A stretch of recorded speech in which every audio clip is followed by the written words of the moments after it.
মা বোন যারা এসেছেন এবার তাদেরকে বলছি, আল্লাহর নবী জানিয়েছেন আদ-দুনিয়া কুল্লুহা মাতাউন ওয়া খায়রু মাতাউদ দুনিয়া ইমরাতুস সালিহা।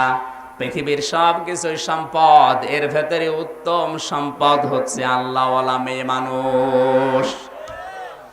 গাজীপুরের মা বোনেরা যারা বসে আছেন, আল্লাহওয়ালা মেয়ে মানুষ কাকে বলে? বড় বোরকা পরে ঘোমটা দিয়ে 5 ওয়াক্ত নামাজ পড়ে রোজা রাখে আল্লাহওয়ালা না। আল্লাহওয়ালা বা নেককার মহিলা বা নেককার স্ত্রী হওয়ার জন্য নবীজি 4টা গুণ দিয়েছেন। মেশকাত শরীফের 3272 নম্বর হাদিস। মা বোন যারা এসেছেন এটা লিখে নিয়ে যান, বাড়িতে যে মিলান আপনার ভেতরে আসলে আছে কিনা।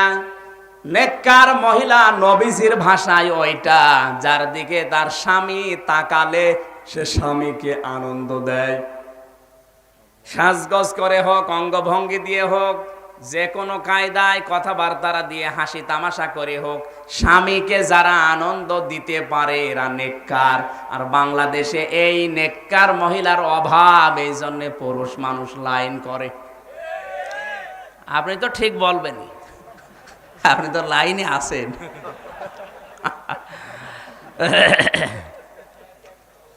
না, সম্মানিত মা বোনেরা, আপনাকে আল্লাহ যা দিয়েছে আপনার স্বামীকে কন্ট্রোল করা সম্ভব। স্বামীর জন্য এটা উজাড় করে দেন না, এই জন্য তো পরকীয়া প্রেম করে। এ কথার সাথে আপনি একমত আছেন না? জোরে বলেন, আমাদের পক্ষে বলছি তো। নেককার হওয়ার 1 নম্বরে গুণাবলী মা বোনদেরকে বলছি, স্বামী আপনার বাড়িতে যখনই আসবে কাজ কারবার করে, অফিস আদালত থেকে ব্যবসা বাণিজ্য করে, আপনি স্বামীর জন্য সাজগজ করবেন তাকে আনন্দ দেওয়ার জন্য। এটা নেককার মহিলার 1 নম্বরে গুণ। এটা না থাকার কারণে আমাদের অনেকের পরিবার আজ জাহান্নামের টুকরা হয়ে যাচ্ছে। যদিও বলেন এটুকু আবার কি, এটুকু কি আপনি টের পাচ্ছেন না? যারা টের পাওয়ার ওরা টের পেয়েছে। 2 নম্বরে, স্বামী যদি কোনো কাজের আদেশ করে আর ওটা যদি জায়েজ হয়, সে জীবন থাকতে হলেও মেনে নেবে। এরকম নেককার মহিলা তো এখন ঘরে ঘরে, যদিও 2-1টা ছিল, এ ভারতের সিরিয়াল এসে সর্বনাশ করে দিয়েছে। ওগুলো বসে বসে দেখে আর ওদের মতো চরিত্র বানায়। ওদের যেমন স্বামীর সাথে মিল নেই, স্বামীর কথা মানার কোনো তোয়াক্কা নেই, ঠিক ওই সিরিয়াল দেখি ওইটাই করছে। সবচাইতে বেশি ক্ষতি হয়েছিল তুমি আসবে বলে কি, এই যে রাহুল আর নন্দিনী, মনে করছেন হুজুর কিছু জানে না, সব আমার আয়ত্তে আছে। এই রাহুল আর নন্দিনীর ভেতরে মিল আছে। ওর স্বামীকে যেভাবে তোয়াক্কা করে না, অধিকাংশ মেয়েরা ওই চরিত্রটা নিজেদের ভেতরে আজ নিয়েছে। একে নেককার মহিলার গুণাবলী না। মা বোনেরা যারা এসেছেন, আপনার সবচাইতে বড় পীর বিয়ের পরে আপনার স্বামী। এমনকি স্বামীর আদেশ ছাড়া কেউ মারা গেলে সেখানে বাবার বাড়ি দেখতে যাওয়া জায়েজ নেই। আর মারা যাওয়া না, হুকুম করুক আর না করুক, আগে দৌড় দেয়। 3 নম্বরে গুণাবলীর ভেতরে বেশি, আল্লাহর নবী বলেন নেককার মহিলা ওইটা স্বামী যে পুরুষকে পছন্দ করে না, এরকম কোন মানুষকে সে ঘরের ভেতরে আসতে দেয় না। অথচ অনেক মহিলা শুধু স্বামী বাইরে যেতে দেরি, বাকি যা আল্লাহ ভালো জানে। 4 নম্বর গুণাবলীর ভেতরে বেশি, নবীজি বলেন ওইটা তো নেককার মহিলা, ওর জন্য জান্নাতের 8টা দরজা আল্লাহ খুলে রাখবে। প্রতিটি দরজা ওই মহিলাকে নিজের দিকে আহ্বান করবে। স্বামী যেটা পছন্দ করে ওই মহিলা ওইটা পছন্দ করে, যদি ওটা জায়েজ হয়। এখানে আমি নিজের স্বামী সহ যত স্বামী বসে আছে, প্রত্যেকটা স্বামীর পক্ষ থেকে বলছি, প্রতিটি স্বামী আমরা চাই বিয়ের পরে আমার মা বাবা যেন আমার সাথে থাকে, কিন্তু অধিকাংশ বউ এটা চায় না। কার কার বউ চায় না হাত তোলেন তো, একজন শুধু। তাহলে ওয়াজ করি আর কি করবো, মোনাজাত করে দি। তা হাত তুলেছে মুরব্বি মানুষ, ওর আলাদা হবে কার সাথে? না, আমি হাসির খোরাকি দেইনি। সম্মানিত মা বোনেরা, বাংলাদেশের স্বামীরা তার শ্বশুর শাশুড়িকে যেই মন নিয়ে যেই নজরে দেখে, পুত্রবধূগুলো যদি শ্বশুর শাশুড়িকে ওই মন নিয়ে ওই নজরে দেখতো, তাহলে এই দেশে কোনো সন্তানের আলাদা হওয়া লাগতো না। বলেন, আপনি নিজের মা বাবা, নিজের আত্মীয় স্বজনের প্রতি যেভাবে খেদমত, দুর্বল যেভাবে খরচ করতে উদ্বুদ্ধ করেন স্বামীকে, স্বামীর মা বাবা তার আত্মীয় স্বজনের প্রতি যদি এরকম কিছু একটা করে দেখাতে পারতেন, স্বামীরও মন পেতেন, নেককার মহিলার তালিকায় থাকতে পারতেন। মেয়েরা আমাকে দেখতে পারে না শুধু এই কারণে, যা মিজানুর রহমান আজহার কি ভালোবাসে আমাদের, আর এই হুজুর শুধু আমাদেরকে নাড়ানাড়ি করে। তা আমি তো আপনাদের ভালোবাসি ওর চাইতে বেশি। আমি চাই যে আপনারা জান্নাতে যান। এই গুণগুলো আজ বাংলাদেশে দেখতে পাচ্ছি, এই জন্য বারবার বলা হয়। নবীজি যেহেতু নিজে মেয়েদেরকে ভালোবাসতেন, আমিও নবীজির ওই হাদিস মানি। এ পৃথিবীতে নবীজি বলেন আমার কাছে সবচাইতে প্রিয় তিনটা জিনিস। এক নম্বরে মেয়ে মানুষ, আল্লাহওয়ালা। কি? আর আল্লাহওয়ালা মেয়ে মানুষ হওয়ার জন্যই তো এই গুণ লাগবে। স্বামী যেটা পছন্দ করে ওটা যদি জায়েজ হয়, আপনার ক্ষতি হলেও ওইটাকে আপনার পছন্দ করা লাগবে। নাই শুধু নামাজ পড়ে রোজা রেখে কালো বোরকা পরে ঘুরঘুর করে ঘুরবেন আর মনে করবেন আমি নেককার, সম্ভব না। আমি তো নিজের স্বামী বলছি, আমার বাস্তব অভিজ্ঞতায় প্রতিটি স্বামী চাই বিয়ের পরে যেন আমার মা বাবা আমার সাথে থাকে। এরকম চাই না, কিন্তু অধিকাংশ স্ত্রী এটা চায় না। এই কারণেই বাধ্য হয়ে শেষ পর্যন্ত বৃদ্ধাশ্রমে পর্যন্ত রেখে আসি। গত বছরে রাঙ্গামাটিতে পেয়েছিলাম, কলেজের এক অধ্যাপক ওর মাকে রেখে এসেছে বৃদ্ধাশ্রমে। কর্তৃপক্ষ আমারে বলছে হুজুর বৃদ্ধাশ্রম দেখবেন, যে দেখি ওর মা ওর হাত ধরে সকাল 8টা না 9টার দিকে কাঁদতেছে। কি কাঁদেন কেন? ছেলেকে বলছে বাবা আমি যখন মারা যাব তখন আমার মাথার উপরে এই ফ্যানটা তুই পাল্টিয়ে দিবি। ছেলে বলছে মা তুমি তো মারাই যাবে, তখন আবার ফ্যান কি হবে? মা বলে বাবা আজ প্রায় 3 মাস এখানে আমি আসি, এই ফ্যানটা ঘোরে না। আমি বারবার কর্তৃপক্ষকে বলেছিলাম কিন্তু ওরা আমার কথা শোনে না। আমি বাস্তবে 3 মাস এসে যা পেয়েছি, আমার মন ডেকে বলছে কিছুদিন পরে তোর সন্তান তোর এখানে রেখে যাবে, কিন্তু তোর তো ফ্যান ছাড়া ঘুম হয় না, ছোটবেলা থেকেই তোকে হাওয়া ছাড়া আমি ঘুমাতে পারিনি, সুতরাং তোর কষ্ট হবে। তোকে আগে থেকে আমি অভিজ্ঞতা জানালাম, ফ্যানটা তুই আমার মরণের পরেই পাল্টিয়ে দিবি, তোর কষ্ট কম হবে। এই অবস্থায় দেখলাম ওর হাতের ওপরে ওর মা মারা গেল। মায়ের পা জড়িয়ে হাও মাও করে কেঁদে বলছো হুজুর এই দোষ শুধু আমার একা না, এই দোষ আমার বউর।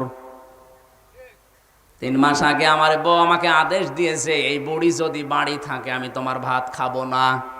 আমার 3টা ছেলে মেয়ে, তাদের মুখের দিকে তাকিয়ে আমি তালাকও দিতে পারি না। বাধ্য হয়ে আমার মাকে আজ এখানে রেখে গিয়েছিলাম। মা আজকে আমার মারা গেল, দুনিয়ায় এখন আমার নাম ধরে ডাকার মতো আর কেউ নেই। গাজীপুরবাসী, আমার তো মনে হচ্ছে শুধু কলেজের ওই অধ্যাপক না, এখানে অনেক মুরব্বী বসে আছে যারা তার সন্তানের কাছে আর পুত্রবধূর কাছে ওই রকমই।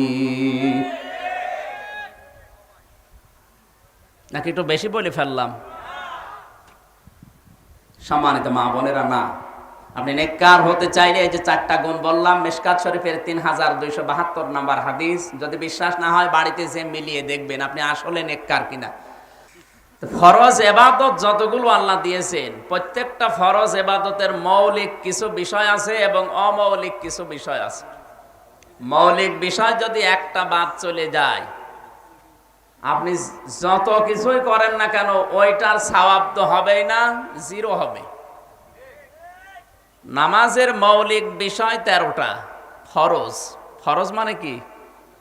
মৌলিক বিষয়। ফরজ মানে নামাজের ভেতরে আর বাইরে ফরজ কয়টা? জোরে বলেন কয়টা?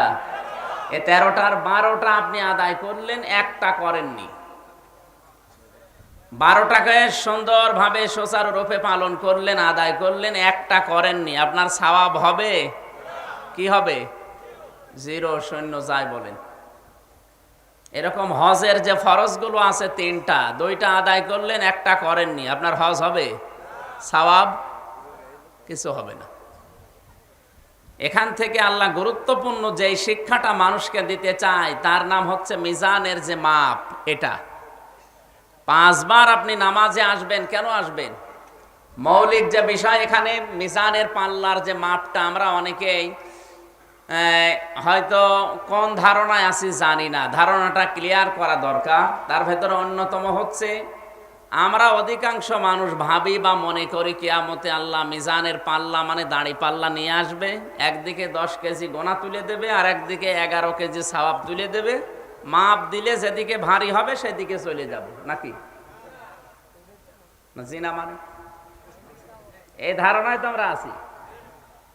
মিজানের পাল্লা মানে কি? মিজান মানে আমরা মনে করি সবাই যে দাড়ি পাল্লা। মিজান মানে দাড়ি পাল্লা কোন জায়গায় লেখা আছে বলেন তো? নেই। মিজান মানে মানদণ্ড। মিজান শব্দের শাব্দিক অর্থ হচ্ছে মানদণ্ড। ন্যায় বিচার করার জন্য যে মানদণ্ড লাগে, দেখবেন এই যেন হাইকোর্টে কি টাঙানো আছে? দাড়ি পাল্লার একদিকে ঝোলানো, নাকি একেবারে সমান্তরাল করা। আল্লাহ রাব্বুল আলামিন নামাজের 13টা ফরজ থেকে মৌলিক বিষয় বলতে যেটা জানাতে চায় মানুষকে, তার ভেতরে অন্যতম হচ্ছে আমলের একটা মাপের একক। পৃথিবীর প্রত্যেকটি জিনিস মাপ দিতে হলে একটা একক লাগে ওজন করার জন্য।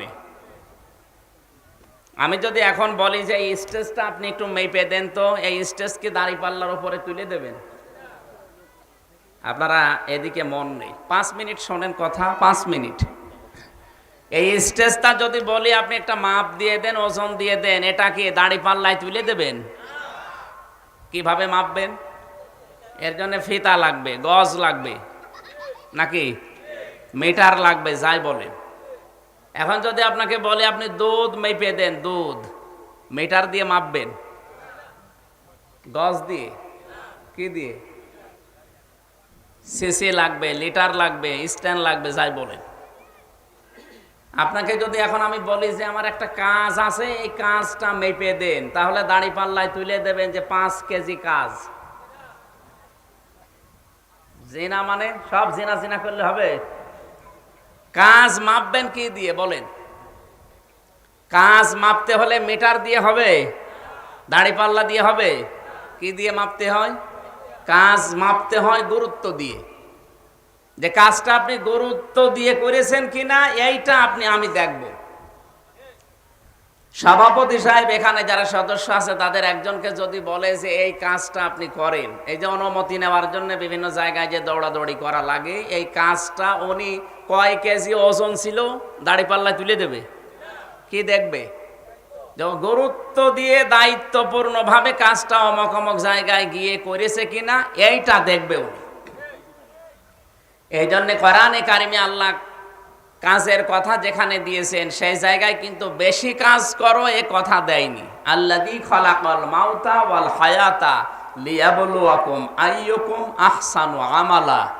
আল্লাহ আকসারু আমালা দেয়নি যে বেশি বেশি কাজ করি আমারে দেখাও, না। আল্লাহ চায় ভালো কাজ, আপনি যেন কাজটা গুরুত্ব দিয়ে মন দিয়ে সঠিকভাবে পালন করতে পারেন, এইটা আল্লাহ দেখবে। তাহলে কাজ মাপবে আল্লাহ কিয়ামতের ময়দানে। কে মাপবে? আমরা জানি যে আমল মাপবে। আমল মানে কি? আপনারা ঘুমিয়ে পড়লেন নাকি? আমল মানে কাজ। আমল মানে আরবিতে বলে আমল, বাংলায় বলে কাজ। তাহলে কিয়ামতের ময়দানে কিন্তু ঘর অথবা দুধ, তেল এগুলো মাপবে না। কিয়ামতে মাপবে আপনার, মাপ দেবে, ওজন দেবে, কাজ। কি দেবে? আর কাজ মাপতে হলে দাড়ি পাল্লায় তুলে দেওয়া লাগে। কে দিয়ে মাপা লাগে? গুরুত্ব দিয়ে। আপনার জীবনের মৌলিক যে গুরুত্বপূর্ণ কাজগুলো আল্লাহ দিয়েছে, এইগুলো আল্লাহ দেখবে যে আপনি আসলে গুরুত্ব দিয়ে করলেন কিনা। তার ভেতরে এই কোরআনে আছে 500টা আয়াত শরীয়তের বিধান, মৌলিক যেটা মানা ফরজ। কোরআনে কারীম জানিয়েছে ইন্নাল্লাযী ফারাদা আলাইকাল কুরআনা লারাদ্দুকা ইলা মাআদ।